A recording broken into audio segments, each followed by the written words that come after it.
Okay, hello everyone. Today I'm going to be talking a little bit about writing tips and feedback on your first drafts, which are going to be due next Monday. So let's get started. Okay, the first thing that I want to talk about is just the Bildungsroman in general. If you never read this handout that was on my website, I would highly suggest you do this. Click on this right here, and as you can see, this handout here gives a lot of information about the Bildungsroman. I would pay specific note to these stages right here, which some of us did a better job of than others. One of the things with the Bildungsroman or a coming of age story is that it is a linear progression. So you have to deal with the character from the beginning to the end. And some of us did a better job of that than others. Okay, let's go back to the presentation. All right, so as a side note, this presentation is also going to be online that you can slow it down and look at if you would like.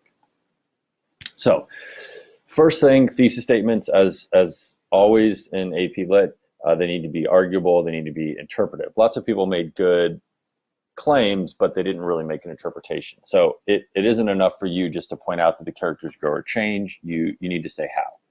So I think that's an area that almost everyone can improve upon. And typically I made comments on that. That would be at the end of your thesis statement. It usually says something like how or more specific interpretation.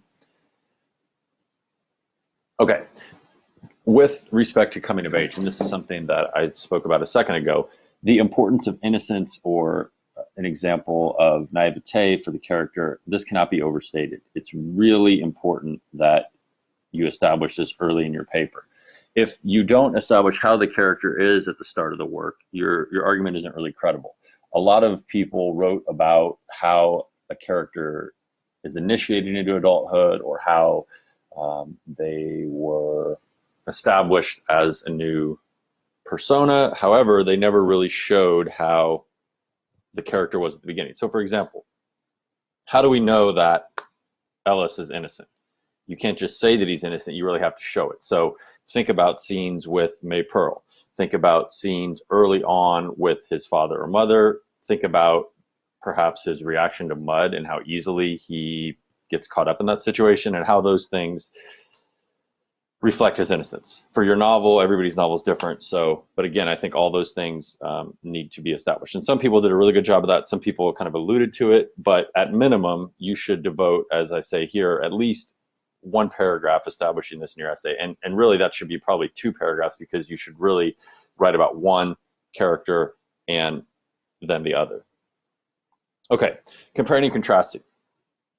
It needs to be done for analytical purposes. There was lots of comparisons or contrastings that were, or contrasts that were done, but just saying that Mud is similar to, let's say, Kolya from City of Thieves is not that helpful without adding something else. So you need to illustrate how this comparison or a contrast, and some people maybe didn't even look at contrast. You need to look at how that's supporting your own argument. So for example, if you talk about Mud and Kolya, for the people that read City of Thieves, how are these characters similar? How are they different? And what does that mean for the character of Ellis or the character of Lev? So think about that. And that goes for everybody, not just a mentor character, but any kind of comparison you're doing, it should be done for analytical purposes. Okay, evidence and analysis. This is something that is the biggest area that people can improve on. And, typically with the first draft, that's something that is maybe less so. I know a lot of people just wanted to get their thoughts down. And so one of the areas that needs to be supported, which is easier for you to do with the text because it's something that you're more familiar with, using quotes, using specific scenes or a detailed paraphrase. Now, you don't have to necessarily always use quotes, but some of our paraphrase was too summative in nature. It wasn't long enough. It wasn't specific enough. So if you're going to paraphrase a scene, be very specific. Secondly, and this is something that we do with all of our writing, evidence needs to be analyzed. And the commentary analysis should really be, as it says here, twofold, which means the first portion needs to analyze the evidence on its own. So if you're using an example from, let's say, Mud, and you're talking about the scene where, Ellis tells his father, y'all are supposed to love each other, when he hears about divorce. The first thing you need to do is just write about what that means for your actual paragraph, whatever point you're making about Ellis, whatever you're making about innocence, or whatever stage you're writing about here. The second thing, and this is harder, is you need to frame this in the larger context of your primary argument, which is your thesis. So what does this tell us overall about coming of age? Perhaps what does it tell us if we're contrasting Ellis to another character or comparing him to another character? So that's something that everybody can work on. And finally, this relates to both your primary source, which is the novel or the film, and also secondary source material. So not only primary sources, but secondary sources, which I'm going to talk about in a second here. And there's an example at the very end of this PowerPoint that you can look at from a former student who wrote about mud and in a different context, but you can see kind of all these different things. Okay, secondary sources. This is I know this is difficult, but secondary sources should be used primarily to enhance your own argument. The reason you're using another critic or another author is because their argument somehow can support yours. So we had lots of people who use secondary sources, but perhaps did not expand on those points enough in their own argument.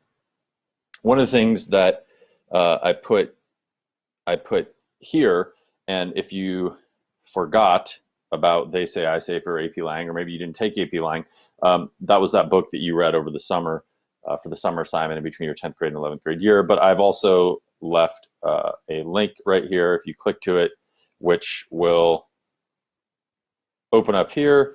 And this is just one of the index of templates from the end of They Say, I Say, but this is like some reminders about using secondary sources into your own argument. One of the things, excuse me. This is my first time doing a screencast, so you may have to excuse me here. Let's go back. Where were we? Secondary sources. So, for example, a lot of people used the example from the film review that I gave you, and a lot of people wrote about, for example, Mud being a Christ figure or a Messiah figure for Ellis, and they just sort of moved on. So think about, what does that mean for your argument? What does calling Mud a Messiah figure or a Christ figure or a figure that provides some sort of model for Ellis's view on women, what does that do in terms of both your argument for that paragraph, and what does it do for your overall argument about coming of age? Also, look at the end. You'll see an example of that in the example that I've posted at the very end of this slide. Okay, MLA, I'm not really going to talk much about this because this is basically just formatting things. If you have questions that are specific to that, you can email me or talk to me in class. Both these links here are provided for formatted in text and for works cited page. You can also use easybib.com, which is another good source for doing the works cited page. Okay, writing about film. I know this is something that's difficult, and I don't expect you to be experts. This is really, for some of you, maybe the first time you ever written analytically about a film, and you're also doing it in comparison to a novel with a larger outside task. So I know it's difficult. One of the things that's just a simple thing, you need to underline or italicize movie titles just like you would a book. Some people were doing italics for one and underlining for another, which is not really standard. You need to pick one and stick with it.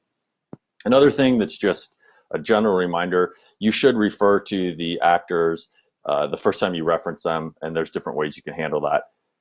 This paper, we're not really analyzing acting or any of that kind of stuff. We may do something like that at the end of the year when we do a film unit, but for right now, but it's still important that you want to address who those actors are. Lastly, just like you do when you're writing about a novel, write about the movie with the understanding of the movie as a whole, write about it in present tense, and assume the reader, i.e. me or your peers, have seen the film.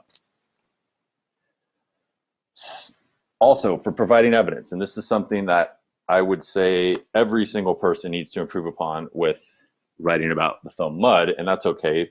Some of you have never done this before. Evidence or support can either be shown via a quote or a detailed description of style or acting.